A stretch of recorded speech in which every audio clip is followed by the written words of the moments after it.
Mesdames, Messieurs, bonjour. C'est la 50e séance du Salon financier. Emmanuel Derial pour la présentation. Aujourd'hui, nous allons étudier l'arbitrage entre risque et rentabilité. Mais avant de commencer, rappelez-vous que Salon financier concocte pour vous des séances de séminaires mensuels sur l'officier de crédit, l'officier et rédacteur de projet, ainsi que l'entrepreneur financier. Contactez le secrétariat du Salon financier sur salonfinancier@gmail.com ou plus 509 34 73 71 34. Merci.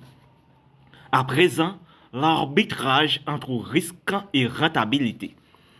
Les investisseurs manifestant de l'aversion au risque, autrement dit, la satisfaction qu'ils éprouvent lors d'une augmentation de leurs revenus est plus faible que le désagrément qu'ils subissent dans le cas d'une baisse d'un même montant. C'est pourquoi les investisseurs ne choisissent à jamais de détenir un portefeuille plus volatile à moins qu'ils en espèrent une rentabilité plus élevée. Cette section propose de mesurer la relation entre risque et rentabilité à partir de données historiques. Maintenant, risque spécifique et risque systématique. Sur un horizon donné, le risque lié à la détention d'une action est lié à la possibilité que sa rentabilité effective soit inférieure à celle espérée.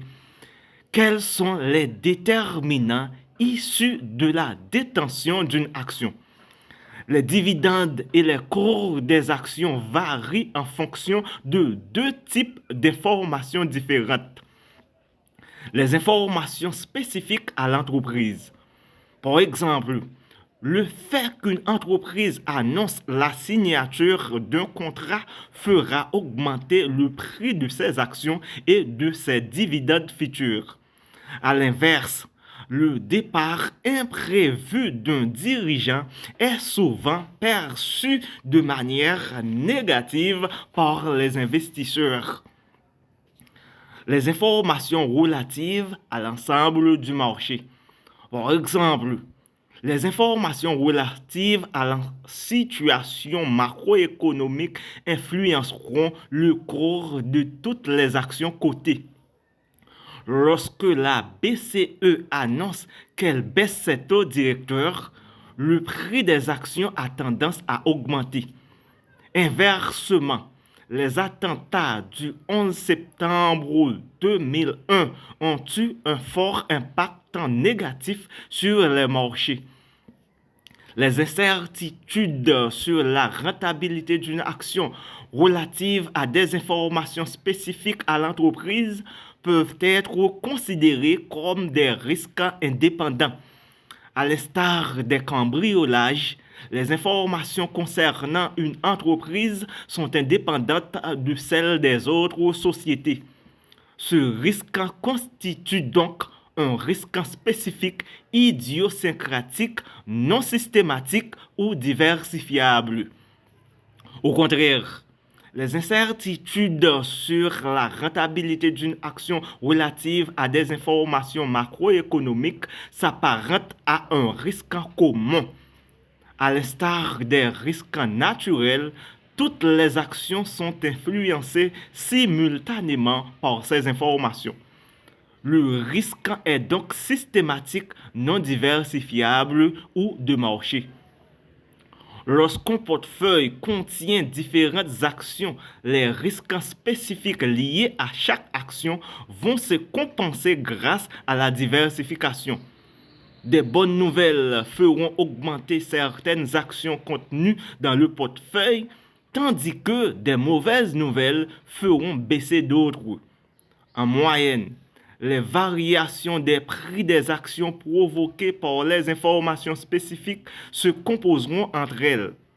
Au contraire, les nouvelles macroéconomiques influenceront le cours de toutes les actions dans le même sens. Prenons un exemple. Le cours des actions d'entreprise de type S pour systématique est exclusivement influencé par la conjoncture économique. On suppose que l'économie a une probabilité de 50% d'être en croissance, rentabilité 40%, et 50% d'être en récession, rentabilité de moins 20%. Le risque est ici systématique.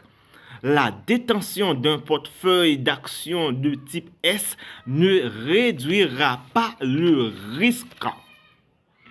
Maintenant, absence d'opportunité d'arbitrage et prime de risque.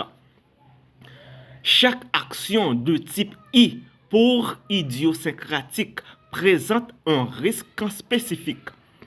À quelle prime de risque peut-on prétendre si on achète une telle action sur un marché concurrentiel?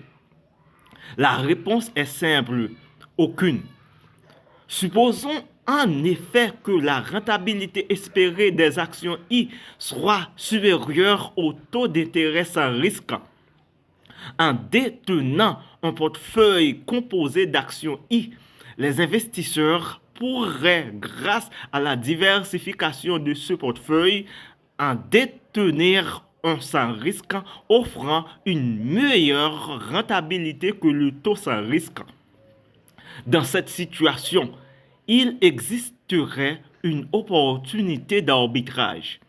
Les investisseurs emprunteraient au taux sans risque pour acheter des actions de type I et réaliser un profit sans risque.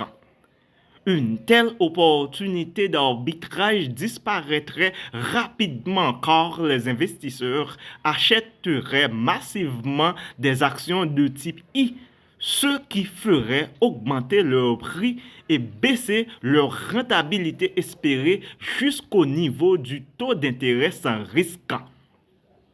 La concurrence entre les investisseurs égalise par conséquent la rentabilité des actions de type I et celle du taux sans risque. On retrouve ici la loi du prix unique. Un portefeuille de type I n'étant pas risqué, il doit offrir la même rentabilité que le taux sans risque. Ainsi, la prime de risque est nulle lorsque le risque peut être annulé grâce à la diversification. Les investisseurs ne peuvent pas obtenir de prime de risque lorsqu'ils s'exposent à des risques spécifiques. La prime de risque d'une action ne dépend pas de son risque diversifiable. Comme les investisseurs peuvent éliminer le risque spécifique simplement à la diversification de leur portefeuille, ils ne peuvent pas exiger de compensation. Cependant, la diversification ne réduit pas l'exposition d'un portefeuille au risque systématique des actifs qui le composent. Les investisseurs ayant une aversion au risque, ils réclament donc une prime de risque pour accepter d'être exposés à un risque systématique. Merci de nous avoir prêté attention. Au revoir.